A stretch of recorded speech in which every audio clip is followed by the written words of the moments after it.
Olá pessoal, tudo bem? Meu nome é João e a gente está aqui para conversar um pouco sobre um determinado livro. Que esse podcast é um fruto de um trabalho, né? Da matéria de comunicação e expressão do nosso curso de engenharia dos materiais, né? Da Universidade do Estado do Amazonas. E a Mainá pode falar um pouco sobre o livro. Bom, gente, é um projeto da Letícia Pinto Cardoso que reúne escritoras amazonenses ou que pelo menos residem em Manaus há um certo tempo. Esse projeto foi contemplado pelo Prêmio Feliciano Lana da Secretaria Cultural do Amazonas e esse livro é composto por 12 contos de diferentes gêneros. O João vai teorizar um pouco sobre o gênero literário. Falando sobre o gênero, né? Sobre o conto, né? A gente pode dizer que o conto é uma narrativa literária curta e que possui uma trama única, ou seja, vai possuir uma única célula dramática, e enquanto que, por exemplo, um romance já possui várias células dramáticas e microfábulas, que são histórias autônomas com seus próprios personagens, que vão compor a fábula principal. Mas o conto, ele possui um único trama, uma única célula dramática que vai compor a história do personagem. E a gente pode distinguir um pouco sobre dois tipos de contos, que são os contos folclóricos tradicionais, que geralmente são histórias, contos de histórias antigas que vão geralmente dar base para religiões, para mitologias. E o outro tipo de conto é o conto contemporâneo, que é o tipo de conto que a gente vai tratar aqui, sobre, no caso do projeto do projeto Contem Contos. Segundo Edgar Allan Poe, a gente pode caracterizar o conto principalmente pela unidade de impressão. E o que é a unidade de impressão? É quando o conto, por ser curto, ele dá uma espécie de sentimento de totalidade. E por que disso? Por causa que o conto, por ser curto, ele proporciona sentimentos intensos ao leitor.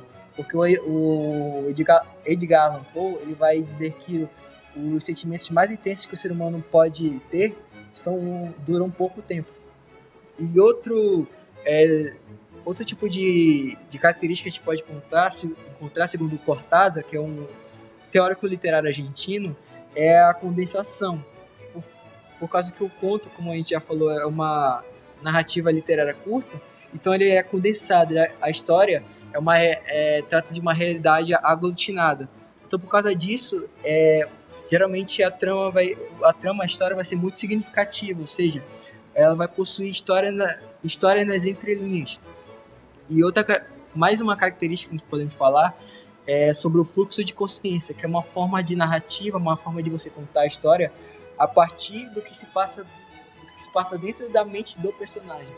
Então essas são algumas características que a gente pode encontrar nesse livro Queria Te Ver Me Ouvir Contar. Bom, o conto Eu Prefiro Chorar Sozinha descreve muito a triste realidade que o Brasil vive, e principalmente as mulheres, por conta de, não somente na atualidade, mas anos e anos que elas, não somente elas, mas também crianças, que sofrem violências e maus tratos psicológicos. Acho que esse conto exemplificou bastante o que aconteceu no ano passado, com o início da pandemia do Covid-19, que com o isolamento social, os casos de violência doméstica se tornaram em grandes quantidades, tanto com crianças e mulheres, e às vezes homens, mas especialmente em mulheres, que as pessoas passaram a ficar menos tempo fora de casa e mais tempo dentro de casa, com pessoas passando dificuldades, quem não trabalhava em home office ou não trabalhava presencialmente, tinha problemas econômicos e financeiros na família, e também outras pessoas que não tinham o que fazer e também causavam violências, tanto psicológicas como físicas, nas mulheres, crianças e até vezes homens também.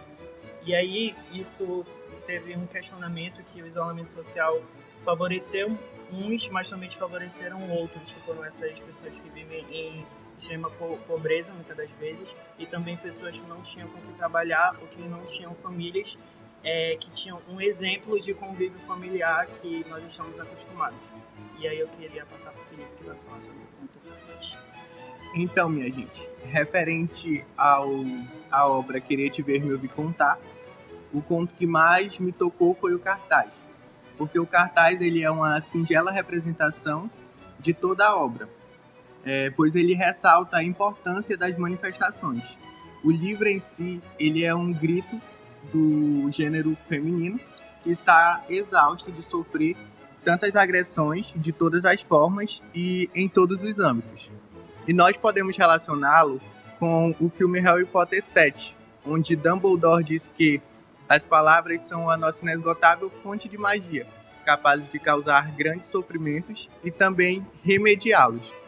O conto ele comprova essa afirmação ao mostrar duas realidades diferentes que foram transformadas pelo poder de uma única frase: mate o seu agressor. E o enredo ele apresenta um diretor e um marido que usam o poder das palavras para agredir, assediar, causando sofrimento.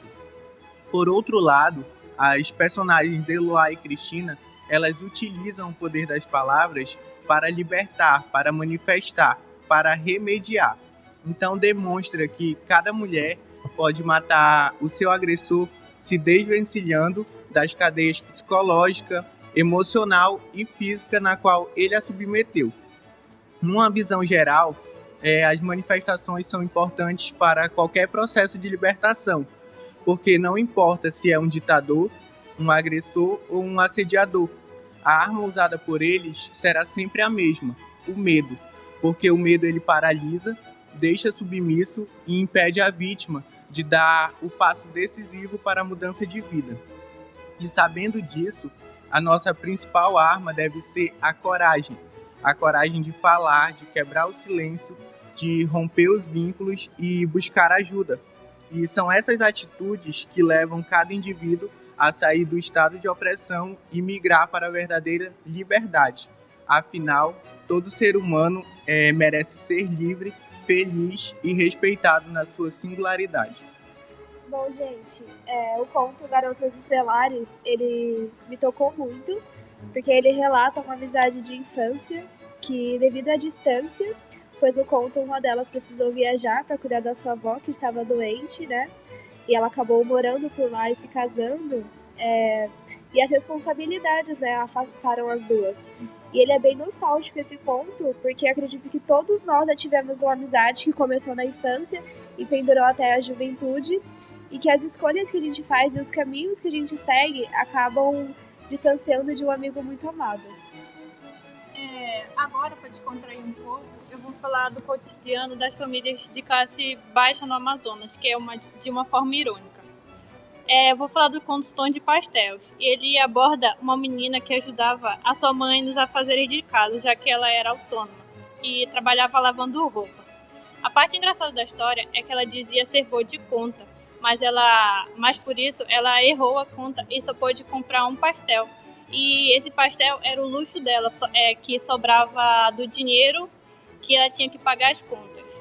Só que nos minutos finais, ela esbarrou com o moço da banana e perdeu esse R$1, já que ela teve que pagar a banana que caiu no chão. E isso foi muito triste para ela, já que era o luxo dela, comprar um pastel de vento. A alegria do pastel é que ele começava com vento, mas o recheio que deixava ela feliz era bem no finzinho, que era uma parte triste e a parte alegre do pastel. É isso, gente. Esse foi... Só um comentário sobre o Tom de Pastel, que eu acho particularmente tragicômico, né? É aquele estereótipo de que que ela cita, né, dos meninos lá da Cefet, né, da antiga Cefet, que hoje é o IFAM, né? Ela cita aquele estereótipo do mecânico que só vive na oficina, enquanto que na área de mecânica a gente tem várias áreas, como a metalografia, como a usinagem, a soldagem, e é muito engraçado que o conto, o livro, vários contos, eles têm essas formas de estereótipo, né? Esses clichês, mas que não necessariamente deixam o livro maçante ou, no caso, abaixam a qualidade, né, da narrativa, mas que vão compor a personalidade dos personagens. Então foi uma conversa curta, mas mais por causa do nosso tempo limite, mas eu queria agradecer a todos, agradecer a Nalanda, a Mainá, o Felipe, o Neemias. E é basicamente isso. Nós agradecemos a professora Fátima por ter disponibilizado, nos mostrado esse livro, né? É importante a gente valorizar os nossos materiais, a nossa cultura, né? Seja na forma de livro, ou seja na forma de música, na forma de teatro, que nós possamos nos integrar mais, né, com a nossa realidade, com a nossa região. Então agradeço a todos, muito obrigado pela audiência. E aí... A alegria do pastel é que ele começava... Me perdi, gente. Foi mal no fim do outro.